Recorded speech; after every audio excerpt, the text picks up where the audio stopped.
Hello friends, welcome to education life. तो friends, आज हम सब परसेंटेज यानी प्रतिशत पढ़ेंगे। प्रतिशत प्रतिशत पढ़ने से पहले हम लोग यह देखेंगे कि आखिर प्रतिशत होता क्या है। प्रतिशत इसको अगर हम संधि विच्छेद करेंगे तो संधि विच्छेद यह होगा कि प्रतिशत प्रति जोड़ सत, प्रति जोड़ सत बराबर होता है प्रतिशत। अगर मान लेते हैं, अगर हम लोग प्रतिशत को संधि विच्छेद किए तो यह हुआ प्रति जोड़ सत, मतलब प्रति, प्रति मतलब प्रत्येक, और सत मतलब 100। सत सत वह चीज़ को हम सत कहते हैं जो कि 100% सही हो, उसे हम सत कहते हैं।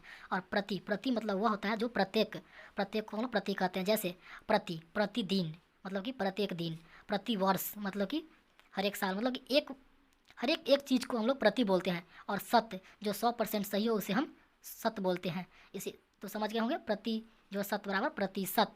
ठीक है, तो चलिए इसको पहला स्टेप, मतलब कि इसको हम पहला स्टेप में देखते हैं इसका आखिर व्यर्थ क्या होता है। तो चलिए देखते हैं। एक नंबर में प्रतिशत वह भिन्न होता है जिसके हर में 100 हो। प्रतिशत वह भिन्न होता है जिसके हर में 100 हो। जैसे मान लीजिए कि आपको कोई दे दिया 7%। 7% को हम लोग किस तरह लिख सकते हैं, 7 और प्रतिशत, प्रतिशत का मतलब होता है बटा में 100। ठीक है, हम लोग ऐसे भी लिख सकते हैं प्रतिशत, प्रतिशत बराबर 100। ठीक है, प्रतिशत को हम लोग 100 से डिनोट भी कर सकते हैं। जहाँ पे 100 मान लीजिए रहा, वहाँ पे हम प्रतिशत का चिन्ह भी दे सकते हैं। ठीक है, तो 7% को तो हम लोग 7/100 से डिनोट कर सकते हैं। अगर मान लीजिए यहाँ पे दे दिया 10%, 10% को हम लोग 10/100 लिख सकते हैं। ठीक है, यहाँ पे एक शून्य से एक शून्य काट के इसको 1/10 भी लिख सकते हैं। ठीक है, तो दूसरा स्टेप देखते हैं। दूसरा स्टेप यह होता है कि मान लीजिए कोई भिन्न दे दिया, जैसे देख लीजिए, स्टेप लिख कर देखते हैं। किसी भिन्न को प्रतिशत प्रतिशत में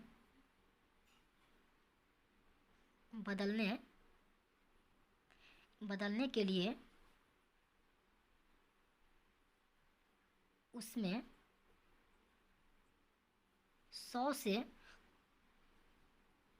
गुना किया जाता है। जैसे देख लीजिए कोई भिन्न दे दिया, वह भिन्न को हम लोग प्रतिशत में बदलना है, तो प्रतिशत में बदलने के लिए उसमें 100 से गुना किया जाता है। जैसे मान लीजिए कोई भिन्न दे देते हैं, जैसे 4/25, 4/25 एक भिन्न है। ठीक है,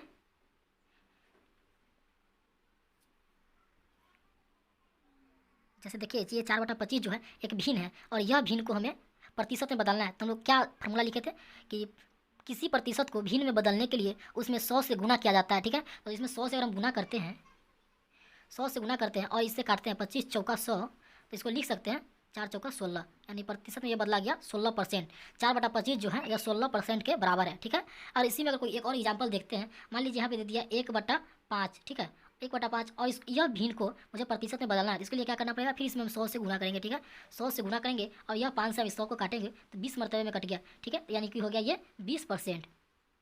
1/5 जो है 20% के बराबर है। ठीक है, चलिए अब नेक्स्ट टॉपिक देखते हैं कि नेक्स्ट टॉपिक क्या है, 3 नंबर टॉपिक। ठीक है, 3 नंबर टॉपिक यह होता है कि किसी प्रतिशत को भिन्न में बदलने के लिए उससे 100 से भाग दिया जाता है। जैसे कि मान लीजिए कोई एक प्रतिशत में संख्या दे दिया और वह संख्या को भिन्न में बदलना है, तो वह संख्या को भिन्न में बदलने के लिए मुझे 100 से भाग देना पड़ेगा। जैसे कि मान लीजिए कोई दे दिया 10%। ठीक है, और यह 10% को मुझे भिन्न में बदलना है, तो इसमें 100 से भाग देना पड़ेगा। जैसे 10 और 100 से भाग देना है तो 100।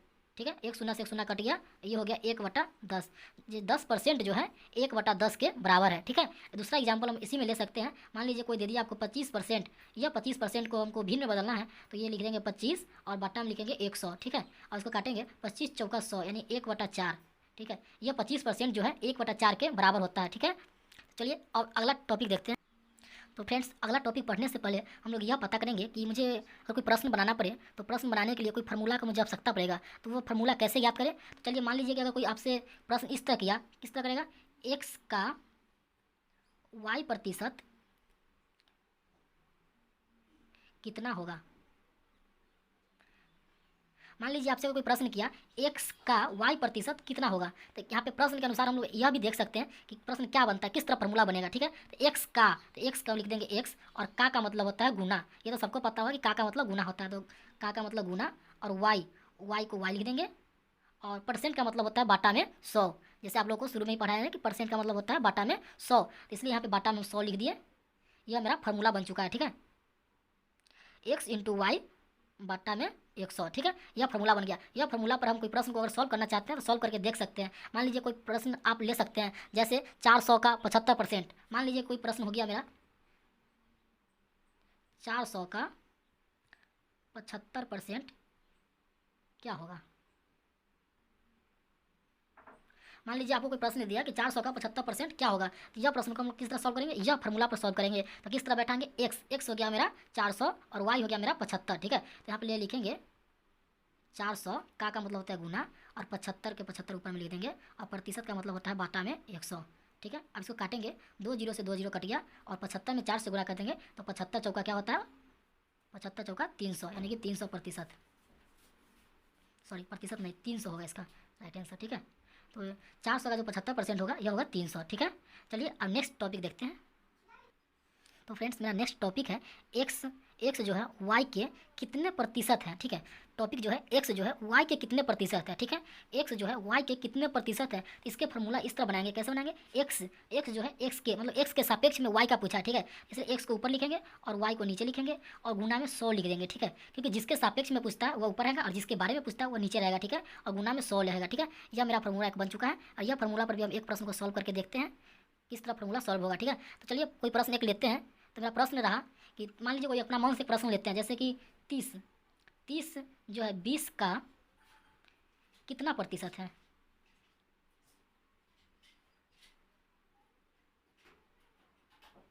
तो जैसे देखिए कि 30 जो है 20 का कितना प्रतिशत है, मतलब कि 30 जो है 20 का मतलब 30 को 20 के सापेक्ष में पूछ रहा है, मतलब कि 20 दे दिया और 20 से ज़्यादा 30 है, मतलब कि इसके सापेक्ष में 30 का पूछ रहा है कि कितना प्रतिशत है। तो किसका पूछ रहा है, 30 का। 30 को हम लोग ऊपर लिखेंगे, ठीक है, और 20 को नीचे लिखेंगे, और गुना में 100 लिख देंगे, और इसको सॉल्व करेंगे। ठीक है, 1 जीरो से 1 जीरो कट गया। ठीक है, अब इसको 100 को 3 से गुना करेंगे,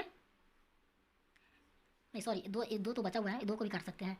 ये 2 से इसको काटेंगे, सॉरी डायरेक्टली इसको काट देते हैं, जीरो किस तरह रहने देते हैं, और यह 20 से इसको काटते हैं, 20 बचे के 100। ठीक है, अब मेरा यहाँ पे बच गया 30 गुने 5। अब इसको लिख सकते हैं 150, मतलब कि 30 जो है 20 के 150 प्रतिशत के बराबर है। ठीक है, 30 जो है 20 का 150 प्रतिशत के बराबर है। अगर दोस्तों मान लीजिए अगर आपसे कोई यह प्रश्न पूछ दे कि 100 का 100% कितना होगा, मान लीजिए कोई आपसे प्रश्न करेगा कि 100 का 100% कितना होगा, तो यह आप लोग को पता होना चाहिए कि 100 का 100% जो होता है 100 ही होता है। अगर आपसे कोई पूछे कि 100 का 10% कितना होगा, 100 का 10%, तो 100 का 10% 10 ही होता है। ठीक है, अगर 100 का 20% पूछे तो 100 का 20% 20 ही होता है, मतलब कि 100 का जितना परसेंट पूछे उतना ही होगा। ठीक है, जैसे 100 का 20% पूछे तो 20 ही होगा, 100 का 25% पूछेगा तो 25 ही होगा, 100 का 5% पूछेगा तो 5 ही होगा आंसर। ठीक है, ये 100 का जितना भी परसेंट पूछे वह उतना ही आंसर होगा। ठीक है, तो दोस्तों आज के लिए इतना ही काफ़ी है, तब तक के लिए जय हिंद। दोस्तों अगर मेरा वीडियो आप सभी को अच्छा लगा होगा तो प्लीज़ मेरा चैनल को सब्सक्राइब कर ले और लाइक कर दे,